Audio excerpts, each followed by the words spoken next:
Hello and welcome. I'm your host, William Liu. This is the Raptors Reaction Podcast presented by Betway. For all your sports betting activities, hit the QR code that you see here on the screen or follow the link that you see through the description of this episode. Raptors win, baby. Raptors win. Raptors win. Raptors win. You got me sounding like Chuck Swirsky out here. Raptors snapped their 11-game losing streak with a 130 to 113 win over the Brooklyn Nets. I know. It's the Brooklyn Nets, and for all intents and purposes, the Nets obviously are clearly trying to pivot more and more towards a tank. They trade all the productive players, et cetera, et cetera. They lost some players too. Hopefully, some guys are over there okay. Noah Clowney left the game after a really hard fall. And another player, honestly, I don't even know. Oh, Maxwell Lewis. Maxwell Lewis hit his, I don't even know what really happened, but it looks like he twisted his knee, had to get carried out. So hopefully those guys are okay. But honestly, the Raptors tonight just needed a win. And I know we can pause the tank for one day. We can pause it for one day because this team has gone through one of the worst weeks in franchise history when it comes to results, right? We don't have to recap it beyond the fact that we gave up 155 in one game in Memphis, a record, 31 turnovers at home the following game, a record, and then lost by 54, which was also a record, which, by the way, was a record for Boston, too. You know how hard it is to set a record in Boston? That team has been around since, World War II. So, the Raptors needed just something, a break, a little bit of relief, something where we can finish a game, feel a little bit good about it, and give them a little bit of an incentive, a little bit of a reset, and some good vibes, some actually fun results to sort of look back on. And tonight is all about the return of Immanuel Quickley. Immanuel Quickley, I think the target for him, and I know the Raptors kind of never put a firm timeline on it, but I think there was maybe some thought that last week he can come back in. But obviously he wasn't ready for last week. This game, where once again the Raptors were missing RJ Barrett, who continues to be ill, so hopefully he's okay. Bruce Brown, who has been back the last couple of games, not playing the second half of back-to-back, makes total sense. The guy literally went through knee surgery. It was looking like, again, the Raptors might be shorthanded in a game, and all of a sudden Immanuel Quickly gets listed as questionable earlier today. And that immediately, as soon as I got that alert from Raptors PR, I was like, this is very intriguing because, you know what, if he's actually going to return, this is going to change a lot for the Raptors. And seeing Emmanuel Quickly the last couple of days, I know he got some shots up, but I mean, even the only time I've even seen him get shots up, man was wearing slides. So I didn't necessarily take it as seriously, but to see him back out there tonight, maybe a little bit rusty in the first half, maybe. And again, that's understandable because the guy hasn't played since November, so he's been out for a month. He missed a lot of time before that as well. He's just had a cursed season when it comes to injuries. And to see them out there tonight, man, Emmanuel, we have missed you so much as our point guard. The Raptors obviously have done a lot to get him into the door. When they traded OG Anunoby, obviously getting RJ is nice, but the main target was Immanuel Quickly. Seeing him ball out towards the end of last season, Raptors were mad shorthanded, but I was pretty impressed with what Emmanuel did, especially in the offensive end. Obviously, his season came to an end shortly last season as well. This year, after signing the big contract, I know there's a lot of doubt in terms of is he going to live with the contract? Honestly, for me, it's just, to have a point guard back in this group who can create a lot of offense, who can run the show, who could put people back in the roles that they look more comfortable in. I think the result is right there in front of you.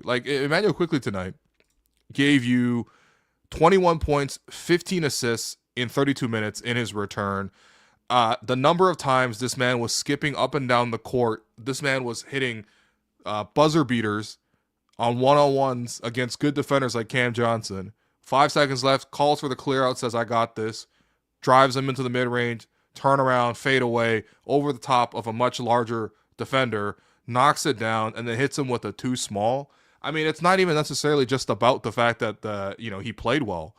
It's the swagger that he gave us. I felt like, Raptors actually had a pep in their step. They were skipping around. They can actually come out and execute their offense. And, seeing him tonight in the fourth quarter when this game wasn't a blowout the whole entire way. It was kind of back and forth, back and forth, back and forth, like pretty close game.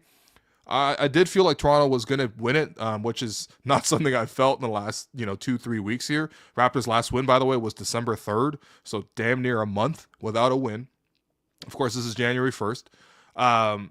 So I did have a good feeling, but mostly that was because of Brooklyn's roster and all that kind of stuff.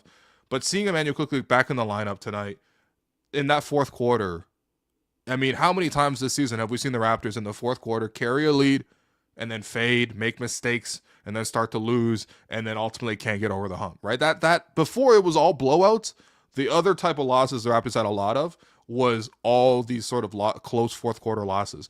That's where you really need your point guard to come in, run the show, do the right thing, and look at you saw tonight in the fourth quarter, man. When the Raptors came out and they had to run an after timeout play, and this is actually a really good one by Darko, who I'm actually so happy for Darko as well, because this takes a lot of pressure off of him, right? Get everyone back into the right group, get everyone sort of just like to stop the conversation about being Darko. Let's talk about the actual players and sort of like what they can do and get people excited again, give them a glimpse of the future with what IQ and Scotty can look like together. He calls a timeout. This is after the Raptors were down 7. The lead had been cut down to 7. They call an after timeout play where Quickly brings the ball up, puts the ball into the post to Jakob. Nice little split screen with Ochai, getting a screen to Quickly. Quickly uses that because the Nets started trying to switch. In that moment when they're trying to switch, Quickly reads that, cuts back door, gets a step on Ben Simmons.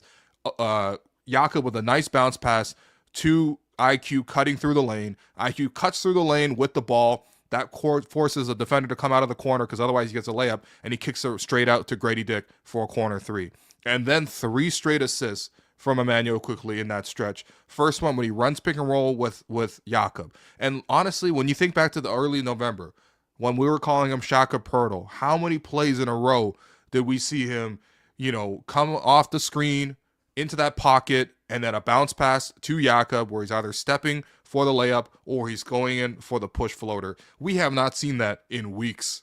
We have gone weeks without seeing that little pocket pass to Jakob going in for a layup, and Immanuel Quickly on its return after over a month missing in action comes in, crossover to put his defender off balance to create the gap, and then the bounce pass to Jakob perfectly in the pocket. Jakob goes in for a layup. Next play down, exact same play. Jakob rolling to the basket, nice pocket pass, and once again he gets the layup. And then the next one, which might have been one of the most audacious passes I've seen by a Raptor all season. IQ dribbles, gets a double team. He's chased through the lane. He's got his back. His momentum is all tilted towards the left side of the floor. He's on the left side of the paint, and he throws a pass over his shoulder, no look. Somehow it goes straight to Ochai Agbaji, who catches and shoots, knocks down the 3.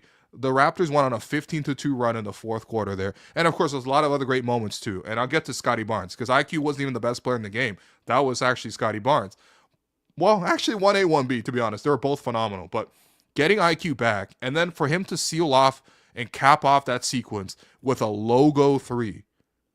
And then a few plays later, a fadeaway, long 2 over top of a defender who played perfect defense. It just wasn't enough. Like IQ said, too small. And then for him to knock down another super deep 3, this time wide open, but super deep, just really, really blow the game wide open. And then one last assist over the top to Scottie Barnes for a layup. Scotty finishes with 33 points. Immanuel Quickley finishes with 15 assists. He gives the post-game interview. I haven't seen Kayla Gray or Savannah Hamilton on my television in too damn long, because the Raptors do not win, and they only give wins when there's a walk-off interview. So seeing IQ rightfully get that walk-off interview, and I'm sure that Darko somewhere right now in the bowels of Scotiabank Arena is giving that chain over to IQ for what he did tonight in his return. Phenomenal stuff. And honestly, I think just the feeling of having a point guard running your offense changes so much for you, right? And this isn't necessarily to knock any other players, because as Darko has been saying, and he literally told me explicitly at practice when I asked him, about sort of like what he's seeing from the offensive process from Scotty Barnes, he said, we are intentionally putting guys at the point guard position, and these guys aren't necessarily used to doing it at this consistent of a level, right? And that happened with RJ earlier this year. That happened with Scotty now, with RJ obviously out. And of course, Scotty's a very talented player. Look what we just saw tonight. 33 points, 13 rebounds, 5 assists. Guy was hyper efficient, 14 of 18. The defensive plays, some of the steals that he made, it was ridiculous. Like he would come from nowhere, get the steal, then win the loose ball. I don't know how long his arms are, how long his fingers are, claws the steal away, and takes the other way for a dunk. And I mean claws, because that's Kawhi-esque, the way he was playing defensively tonight. Scotty's such a talented player. But as the point guard right now, in terms of who's better at playing point, I mean, come on. Look at what Immanuel did in his first game back. And again, I know it's Brooklyn versus when Scotty has to play point against, Boston. Obviously, that's going to be a difference, or Memphis or Atlanta or whatever. But we saw the Scotty at point, the three-point shooting wasn't there. And then the turnovers, more than anything else, the turnovers were super high. I think he had like 27 assists in 3 games and like 25 turnovers. That's just too hard. And that leads to blowouts when you have long missed threes and also turnovers, especially live ball ones or unforced ones. Not only does it lead to fast break points or, missed opportunities, it also kind of cuts down on the momentum of the team. You got to get into a nice flow. Basketball's a great flow sport. It's probably the best flow sport. Actually, between basketball and soccer, to be honest, but it doesn't. I mean, those are my two favorite sports. For that exact reason, because you see the momentum, you can see the rise, you can see the build, and when you have those sort of untimely turnovers, it just cuts, that momentum down, and it cuts runs or it leads to blowouts for the other team, and it gives the momentum away. IQ tonight gives you 15 assists with only 1 turnover. That's incredible. And of course, he knocks down 3 of 7 from 3. That's also nice too. But 15 assists against 1 turnover. And I'm not talking about just like easy assists where you're just making the extra pass into the corner on a swing sequence. I'm talking about running pick and roll again. Seeing Jakob Poeltl roll to the basket and score. And even just a small subtle thing, because it's like, okay, you run a pick and roll, but it's also about setting up your defender, both on ball and also the help defender, manipulating both of those guys to create that gap to give you either your chance to score, your chance to drive, or your chance to pass. And to see him when obviously, with Cam Johnson on him and just using a little quick crossover, putting Cam slightly out of balance, creating a bit of a gap, creating a bit of an angle, and then throwing the bounce pass. Small little subtleties like that, and just how sharp his handle is, and how obviously crisp the passing is, that was perfect. Because all of a sudden, you have your point guard back.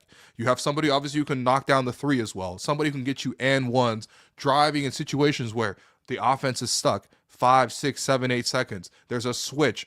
All of a sudden, you got to create something. You got to get it on your own. That's something for Scotty where he's got to continue to work on that to be more effective at point. But for IQ, he's already worked on that. He's already thrived on that. If you saw IQ against, when he played for Brooklyn, or not Brooklyn, when he played for New York, and, when he played in Kentucky, when you saw him play last season with the Raptors, IQ against the center, I mean, it's the quickness. He's just going to get a step on his guy. He's going to get to a spot, and then he's got the floater. He can go all the way. Tonight, he honestly missed a couple of layups. He probably could have been more efficient than he did today, but he just got a little bit short. But the more important thing is he got to the rim against these guys. The mismatches, the fact that he could pull up for 3, the fact that you can't drop back on pick and rolls against them, the fact you got to show, and that creates more of an opportunity for the big to roll to the basket, and those type of things. I can't say enough about that, and I think that right away when you saw Quickley, I think he had like 7 assists in the first 2 shifts, maybe like early in the second quarter. I was at the arena and I looked up and I saw the Jumbotron. It already said 7 assists for IQ. And I was like, that's what we've been missing, right? Because whether that's been Scotty playing the point, whether that's been, Davion playing the point, Jamal Shed, it just doesn't feel like we've had a point guard on the floor. We've had that control where we had that ability where he can, control the tempo of the game, get a bucket whenever he wants to, but most importantly, set other guys up and space it out and make just smart reads. And I think that benefits so many other players, but I think in particular in this one for Scotty. Last episode, when the Raptors obviously got blown up by 54, and I was on here, and I talked a lot about Scotty in that one, and I said, Scotty looks overwhelmed. It looks like he's got way too many things to do, and some of the stuff he's not particularly good at, and it's making him look much worse than he is. We all know Scotty is a very, very talented player. Now, of course, since he's come into the league, and even before that, whether it was at Florida State or even before that, there's always been what position is he? Because he's obviously really big. He's a big wing. He can, but also at the same time, he can also run point for you. You know, like they introduce him as a point guard when they call him his name in the arena, when they list his position, everything like that. And obviously, he's got some skills to play point. But come on, you compare the Scotty skill set to play point versus Immanuel Quickley's skill set to play point. Not only is it two different styles, it's also just two different levels of effectiveness, at least right now. Again, Scotty can get better at running the point. There's a lot of things to sort of get into. His handle, you know, his outside shot, his fluidity, even just the reads that he makes, the focus, all those things can be improved. But let's not overlook the fact that Scotty's a damn good forward as well. And tonight, what you saw is, yes, Scotty did do some ball handling. Yes, for the second unit, you know, he ran the show nearly as much as, let's say, a guy like, you know, Jamal Shed or Dave. Actually, Dave Young barely even played. That's a weird one, but we'll talk about that in a second. But that's like secondary playmaker. Primary playmaker tonight, no doubt about it, was Quickley. And then Scotty got to be set up. Scotty has been trying to create everything, right? From scratch. Defenses are loading up on him. He's not necessarily creating the advantages in the pick and roll, off one-on-ones. He's not really getting to the spots that he wants to get to. He's got to bring the ball up, and he's got to play the defense. And honestly, a lot of it is not working, and you can see how that drains him energy-wise, right? When things aren't going your way, your energy drops. We've seen that. Moments of frustration, we've seen that. But what we haven't seen the last couple of games is Scotty actually being set up by his teammates. Somebody else to say, you know what? You get in your position. Oh, there's a mismatch on the inside. How about we throw you a pass? Actually, it was Kelly who threw him a really nice high-low pass when Scotty did so much work in the post to front his man, or sorry, to seal his man who was trying to front him, but he's too small, and Kelly threw a great pass over the top to Scotty for the looks at the basket, for Scotty to get out in transition and score, for Scotty to get catch and shoot threes. Well, actually, I guess he had 3 threes. None of those were catch and shoots, but regardless, like, a lot of the opportunities where he's getting set up by his teammate. And honestly, when you take away the burden of having to do all that play creation in the first place, when all the defense is focused on you, when you can sort of play a little bit off ball, when you can get into the post, when you can fight for position, rather than having to dribble to the spot where you get to, when you can sort of like set a screen, maybe force a switch, get a mismatch, get into that elbow area, get the ball fed to you, still have the floor spaced out around you, and all of a sudden you have a chance to assess. It's way easier for Scotty to score. We know what Scotty's good at right now. Maybe in the future, he gets really, really good at all the threes and everything like that. But what he's good at right now is the mid-range, is playing post-up, is cutting to the basket, transition, all those things that a forward does. I mean, you know what it looked like tonight? It looked like Pascal was back on the Raptors, right? Except he was also playing way better defense, right, on that end of the floor, especially when you saw in the fourth quarter. Those 2 steals by Scotty and taking all the way for layups, those were beautiful. But it felt like Pascal was back in the game, because like you got him in the post, you got him set up, and the turnaround fadeaways on the baseline at the elbow, him taking a couple dribbles, putting his man under the basket, assertively calling for the ball and getting himself into those spots. I mean, that's why this thing looks so good tonight. I mean, that's why there was such that swagger in the fourth quarter. And honestly, after not having to create everything over the balance of the game, and also obviously being in the game, so spiritually you're in it, but also physically you're not so drained, you just got to see Scotty dominate defensively. Those 2 steals, I can't say enough about those. Those took the life out of Brooklyn, right? Obviously, Quickly, what he did was great, but Scotty did the same thing too. Those 2 guys, 1-2 punch, phenomenal tonight. And I think that's what we've been missing a lot of this season. And again, like, we know that not every opponent's going to be the Brooklyn Nets. Like, the Nets obviously are not a team, that they're competitive, and that's a credit to their coaching staff. That's a credit to the players for, trying to compete. But we also know that this is a team that is trying to offload as many assets as possible. And we know that even though the record is 12-21, they're not that far away from Toronto, who are 8-26.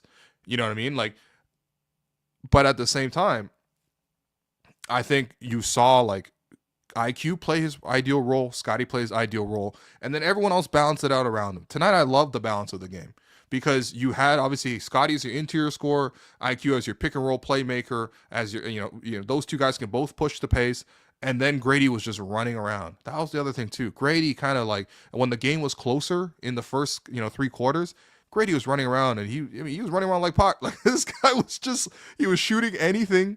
He was super aggressive. This guy did a finger roll from like 6-7 feet out from the basket, and just like super aggressive, throwing lobs to people and stuff.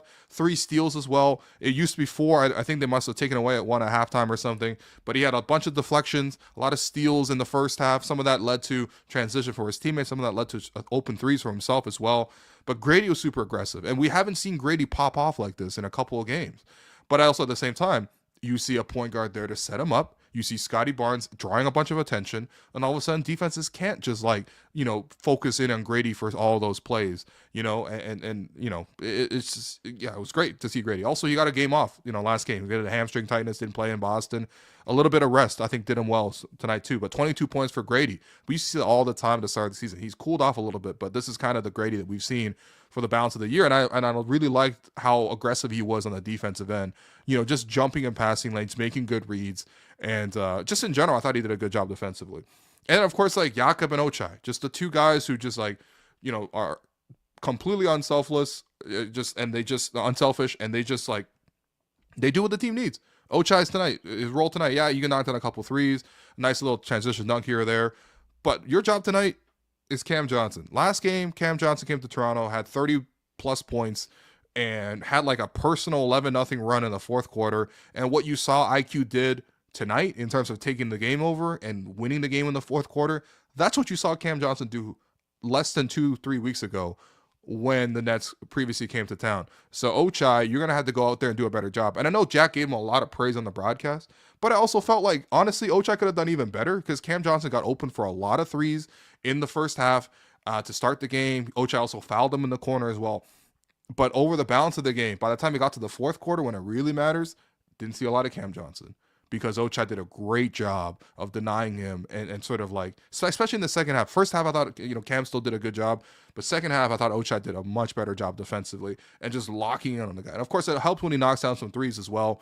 But he was really good tonight. And then Jakob, when he gets to be the biggest guy on the court, obviously that's always going to give you an advantage. But especially for Jakob, rolling to the basket, I thought he played the best center tonight.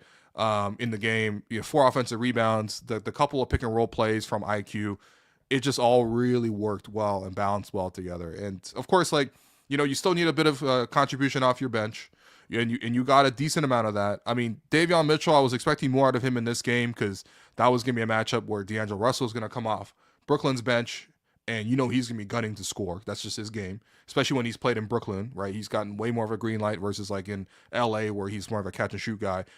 D'Angelo Russell gets to be 6-man, handle the ball and dictate or run the whole offense for Brooklyn. So I thought we were going to see a lot of Davion, but it was the weirdest shift I've ever seen from Davion because first shift he came in, tried to guard D'Lo, and he committed 3 fouls on D'Lo in the span of 10 seconds.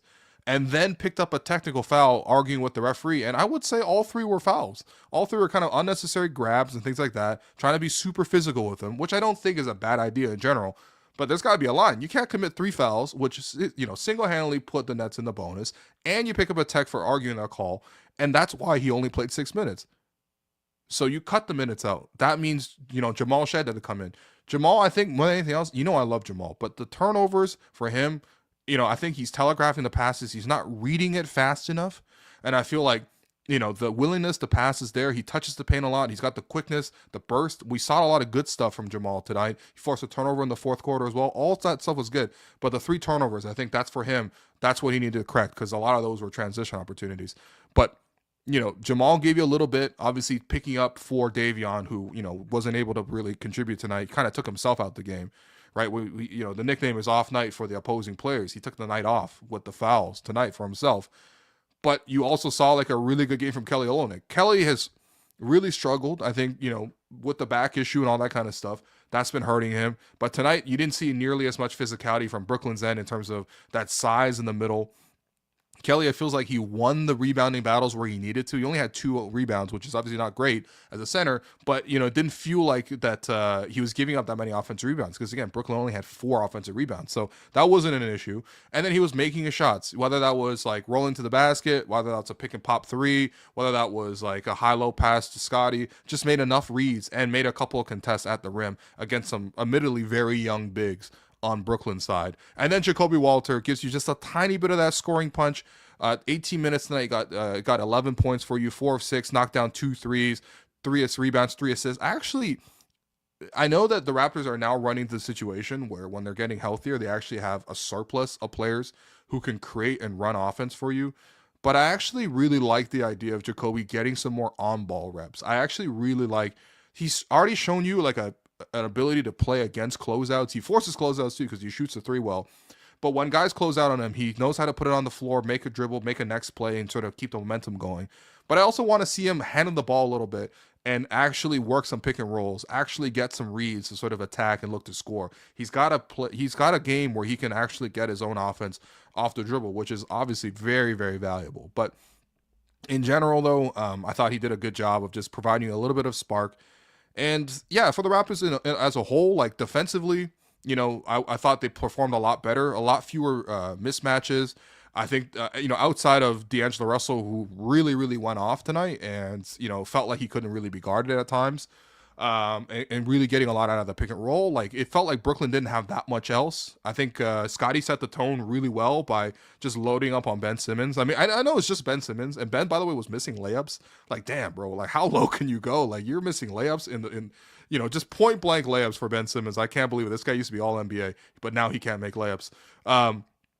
But the pressure, when you watch back on this game, it doesn't show on this the box score, but the ball pressure and the effort and the energy that Scotty put guarding Ben Simmons, forcing him to turn his back for like half the play. Ben Simmons just out there bubbling like it was a great six dance. Like that just didn't look right for Ben Simmons. I'm not gonna lie to you. Keon Johnson, taking a whole bunch of threes, like that's, you're fine with that. That's not a guy who you're going to expect a lot of threes from.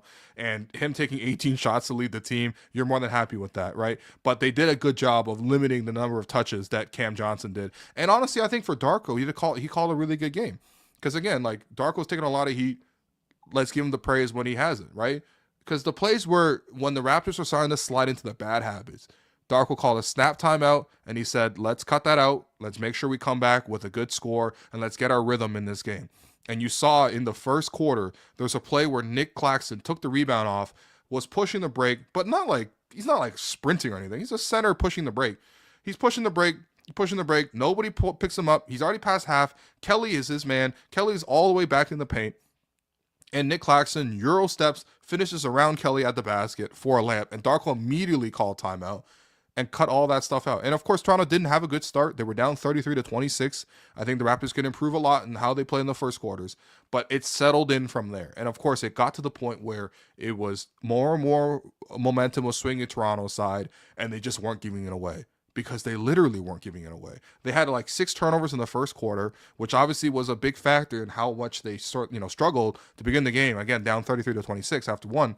4 turnovers the rest of the way.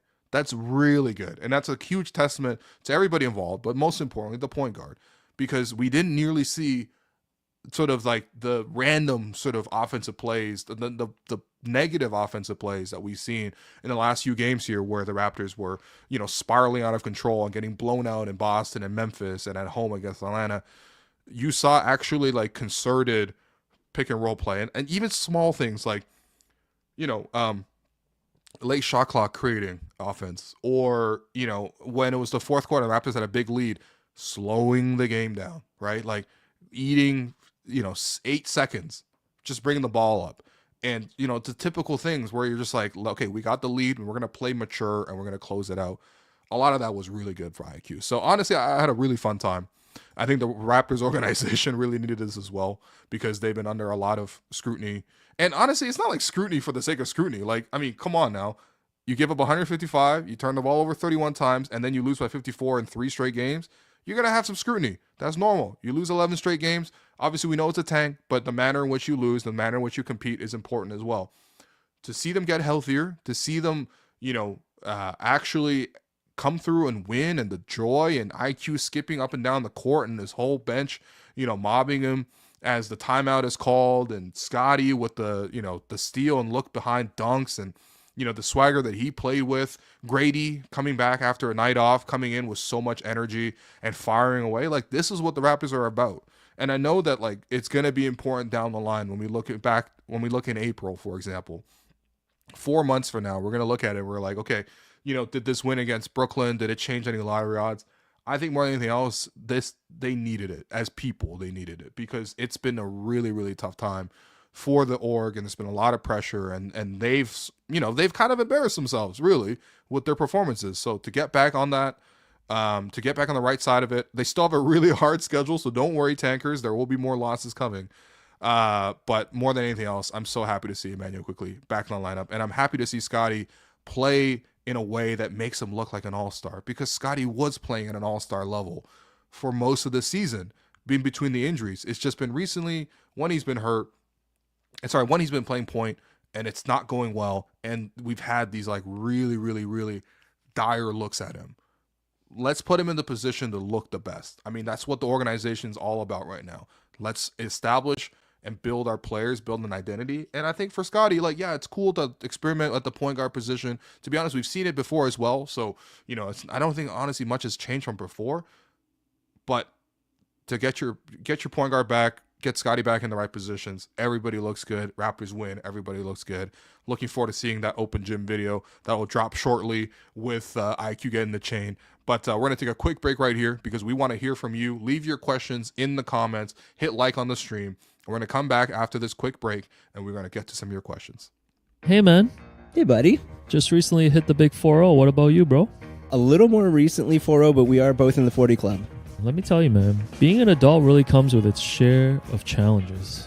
Definitely. I think both you and I are homeowners, and I think we're both also dealing with mortgages in life. Yeah, man. Mortgage rates, choosing the right terms, dealing with paperwork. It can be really overwhelming, I still don't know how that works. Well, listen, that's where our friends at Dominion Lending Centers come in, man. They make the whole process simple and stress-free. Whether you're renewing your mortgage, hunting for the best rates, or if you just need advice, they're here to help, bro. You know what? I am looking for that advice, and I think that's why I'm going to visit www.dominionlending.ca. Yeah, man. www.dominionlending.ca. Take the guesswork out of your mortgage and step into financial confidence with our friends at Dominion Lending by our side. Okay, it is time now for the Tangerine Fan Inbox, and I got to let you know that Tangerine is the official bank of the Hello and Welcome podcast, and it's also the official bank of the Toronto Raptors, foundational partner of the WNBA Canada and NBA Canada. And of course, they're not just fans of basketball, they're fans of basketball. They're fans of fans who have their own nickname for each guy in the starting five. Fans of fans who stand 5 inches from the TV all game. Or fans who recreate every player's layup package while sitting from their couch. I'm not going to do that with this ball because I really have no skill with it. If you're hearing this, there's no doubting your commitment. Fans like you are at the heart of what makes this game great. So for this year, for the Raptors' 30th anniversary, Tangerine is turning the spotlight from the court to the stands and celebrating the way Raptor fans support their team, because this is how we fan. To learn more, visit tangerine.ca/basketball. Jerome, what do we have? I know people are happy. I know the streets are happy today. First one from Jim. Anyone concerned about what the defense will look like when RJ is in the starting lineup? Obviously, Gradey is keeping his spot. I think that that's a fair thing to ask. I think that if you take Ocha out of the group, that defensively, he's certainly better than RJ. And I think that more than anything else, somebody does need to sacrifice in the starting five, right? I think a good balance of 3 scorers and 2 defenders. Ideally, obviously, you have defenders at all 5 positions. But you know what I mean? Like 3 guys focused on scoring, 2 guys focused on sort of doing glue guy stuff. I think that's a good mix. At the same time, though, RJ is also a really big part of this. And I think that, as good as the offense looked tonight, it's also the Brooklyn Nets. I think in a lot of other teams, you're going to need more than just Gradey coming off of screens and being aggressive in transition and quick firing, and IQ sort of playing pick and roll with Jakob. This offense can get pretty dynamic if you also throw in RJ Barrett's ability to be that playmaker at times, to run some pick and rolls of his own, but also to cut off the ball and get out in transition and take it strong to the basket. I think that's sort of the vision that this team had. Now, of course, unfortunately, we haven't been able to see those guys together this season because of the injuries. And even today, RJ's not there. But we know RJ's not out for long. He's obviously just ill. So when he comes back, and hopefully the Raptors obviously have a couple days off here, get a couple practices in as well. I actually really want to see what the starting lineup looks like offensively. Defensively, they're going to have to figure it out. But I also do think that better offense a lot of times leads to better defense in general. And seeing IQ back already, if RJ's actually going to be on the floor with Scotty as well, and we finally get to see BBQ again for the first time since last January, sign me up for that. Next one, also from Jim. What does Jamal Shed do better than Davion? I only ask because it seems like he's getting the looks before Davion. So I think with Davion today, I mean, he just kind of took himself out the game. Like, why pick up 3 fouls in 12 seconds and then take a tech? You know, it just felt like, was he in a bad mood? Like, what was the situation? But in any case, I think he was going to be primed to play a lot of minutes tonight. At least he was going to be the backup point guard, but then he took himself out, so Jamal comes in. I think there's a couple of things that Jamal does better than Davion. I think that Davion, to me, feels always so under controlled and so restrained and so conservative in his approach to offense that it oftentimes leads to no offense being produced. And I think Jamal is much more of like an aggressive player. He's like looking to take it quick and cross over to the basket. Davion's had those too. Like, I'm not trying to say that he doesn't, but I feels like Jamal in his limited time looks to attack a little bit more. He touches the paint aggressively, and most times he's spraying it out. You know, sometimes he goes for that short floater, sometimes he takes it all the way, whatever. Now, of course, that leads to more mistakes. I think that when you play more aggressively on offense, you play a lot faster, you're going to naturally make more mistakes. So I think obviously Davion avoids those mistakes by not sort of, you know, taking as many risks. But I think Jamal attacks a little bit more. I think defensively, they're probably similar. I think Davion is slightly better right now. Jamal probably fouls a little bit more. But I do think that maybe going long term, having both of these point guards around, especially with IQ back in the lineup. Obviously, IQ hasn't really played the first third of the season. So we've seen a lot of Jamal and we've seen a lot of Davion. And both those guys have done relatively well compared to sort of expectation. But I think with IQ back, you kind of should pick which backup point guard you're going to ride with. And a lot of nights, I think I'd probably rather prefer Jamal, especially considering he's on a longer-term contract. But then again, Davion's not necessarily done anything wrong. Outside of this game where he took himself out the game, he hasn't really done anything wrong either. So it's not entirely fair to take him out the rotation. But honestly, fair is fair, whatever. Like, it is what it is. It just don't commit 3 fouls in 12 seconds. Next one from G. Would you want to see Cam Johnson on our team if it was possible to get him? Guys, let's be honest. The Raptors are not in position to buy right now. I think that it would be nice to add a player that good to your roster. That always sort of makes sense. But Cam Johnson is going to be, you know, given up to whichever contender pays up the most for him.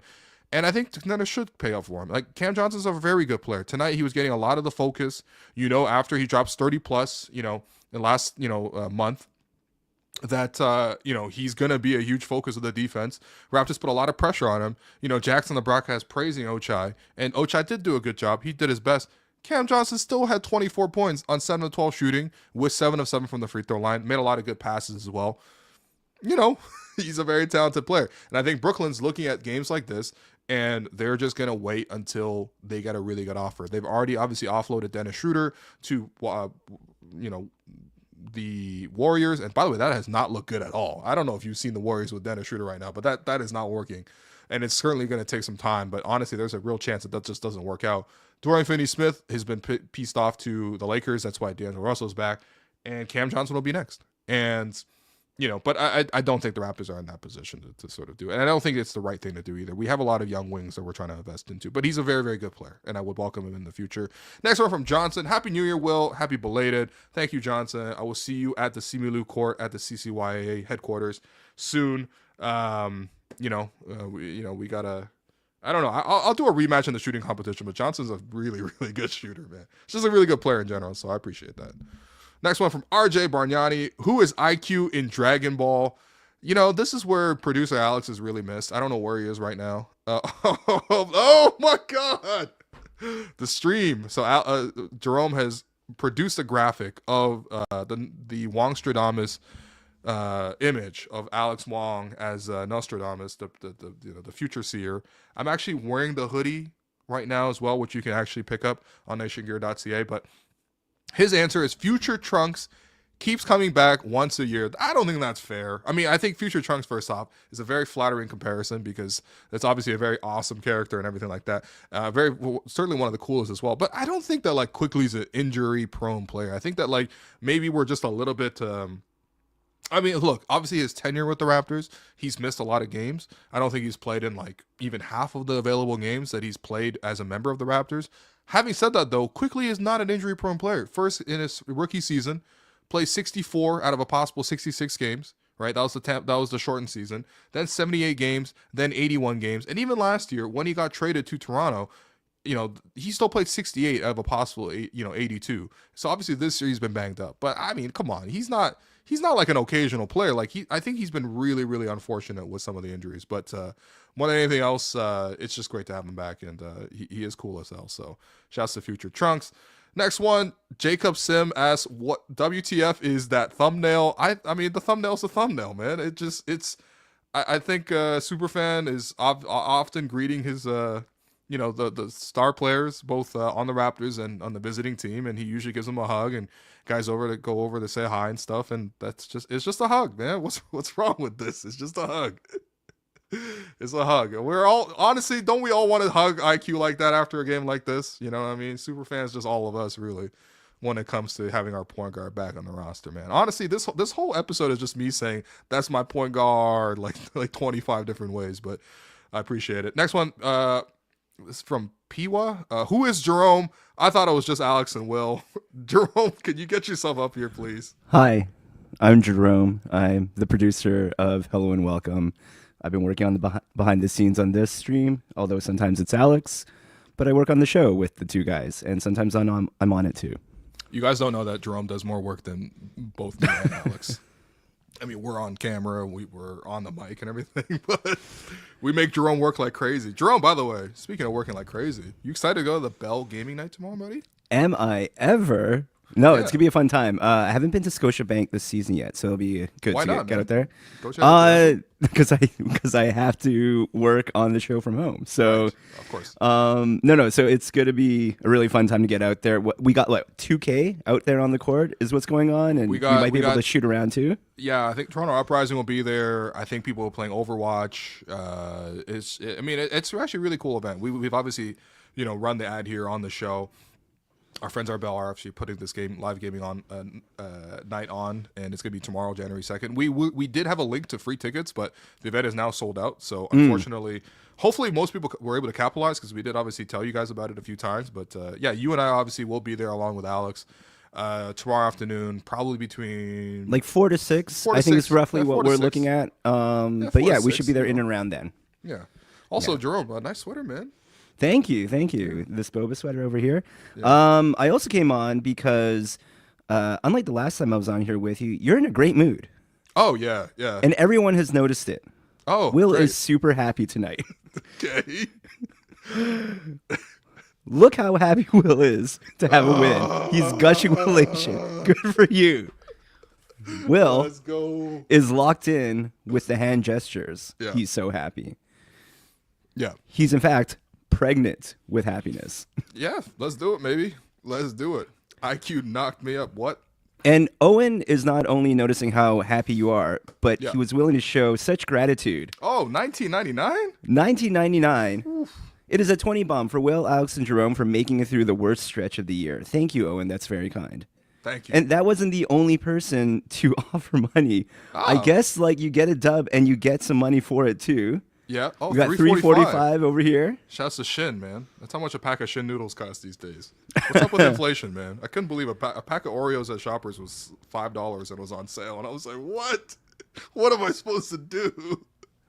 And to make up for our Jitlada miscommunication, chicken feet, $2.79 Nice. from Emperor $2.79. Fluffy. Sick.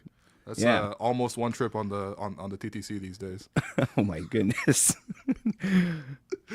Oh, boy, yo, why are we getting so much money? This We're is getting a lot of amazing. money here. Let's go. Thank you, Will, Alex, and Jerome. Great fun game. IQ is an impactful player. Happy New Year at Industrial Guy, who I apparently met back in TFC days, but I don't know yeah? who Industrial Guy is. So Okay. I guess, I don't know, hit me up in the DMs and I could say what up to the actual person. $6.99.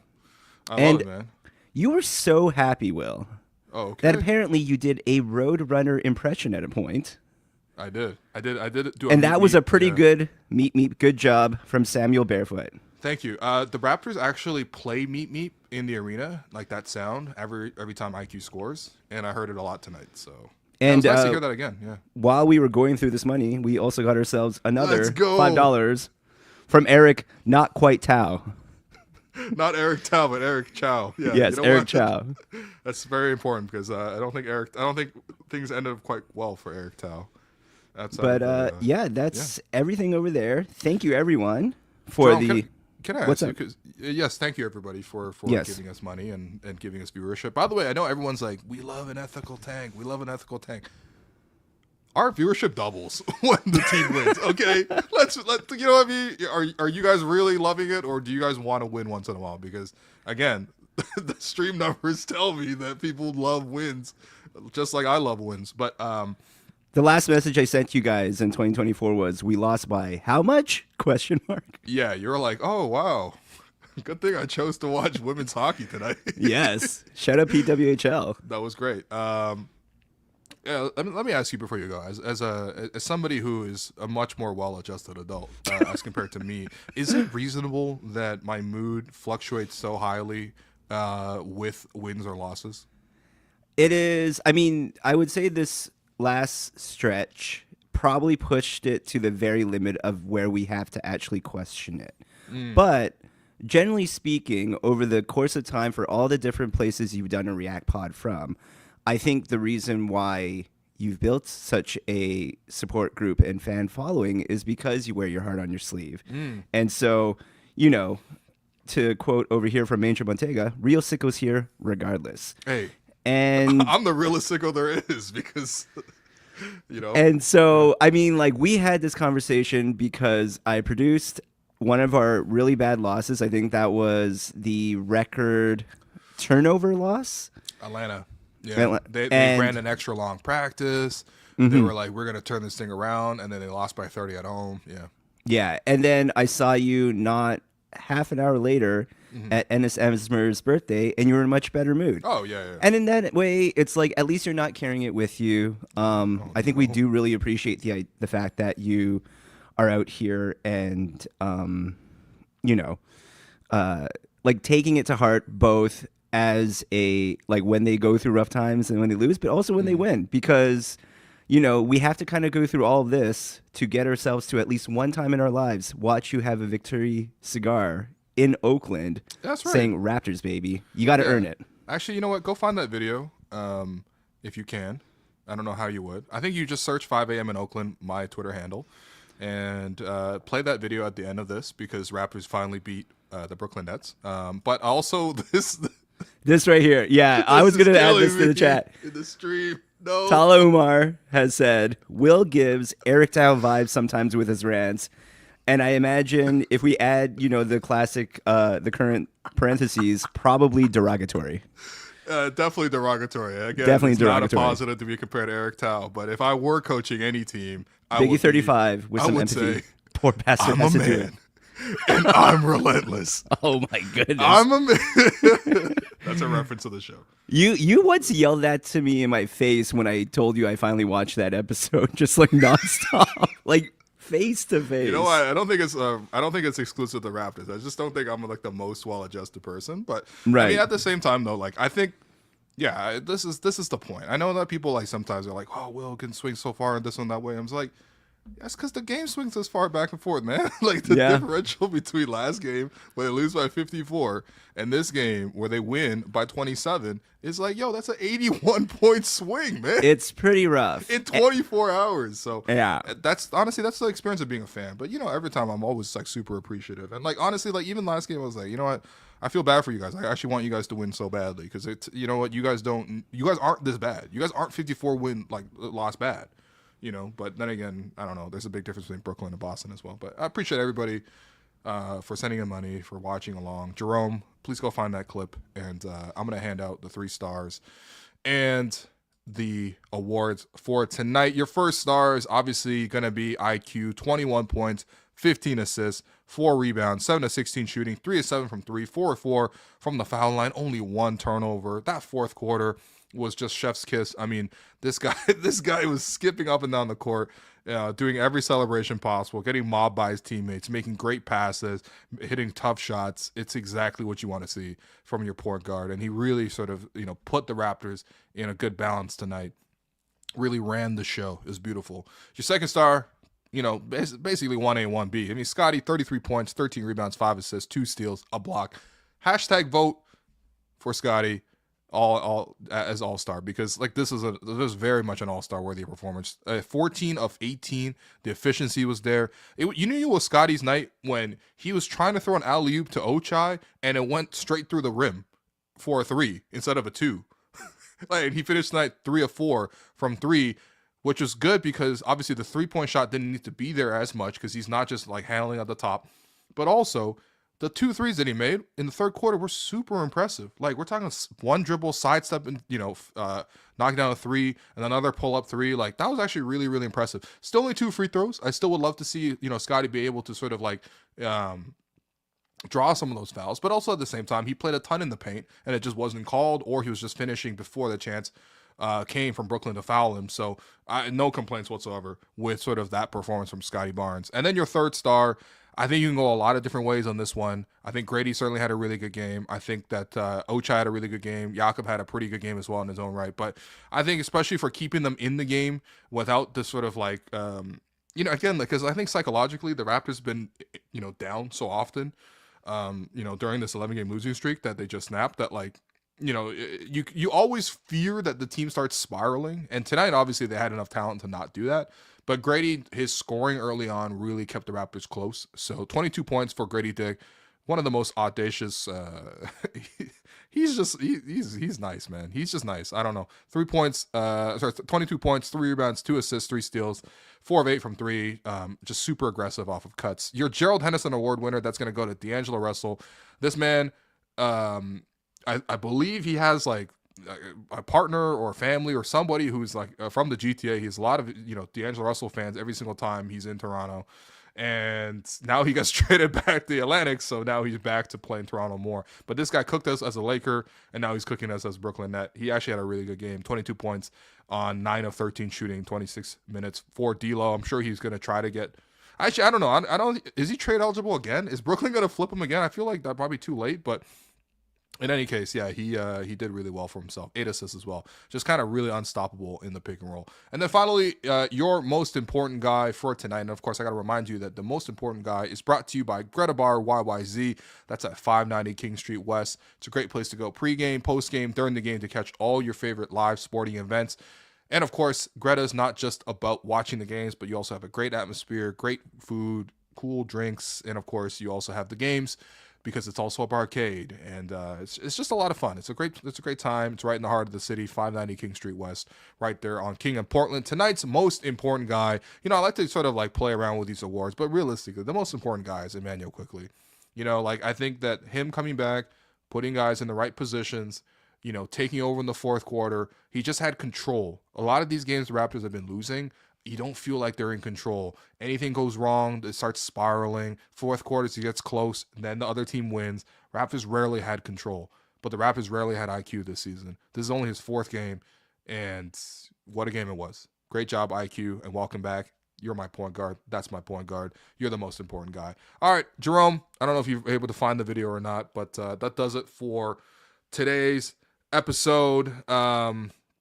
Yeah, I mean, damn. All it takes is a win over the Brooklyn Nets for me to be happy. I can't believe it. I may not have my life priorities fully in order, but yeah, I'm actually really excited to sort of see, again, next game. I think, honestly, I think there's a real chance that RJ comes back as well.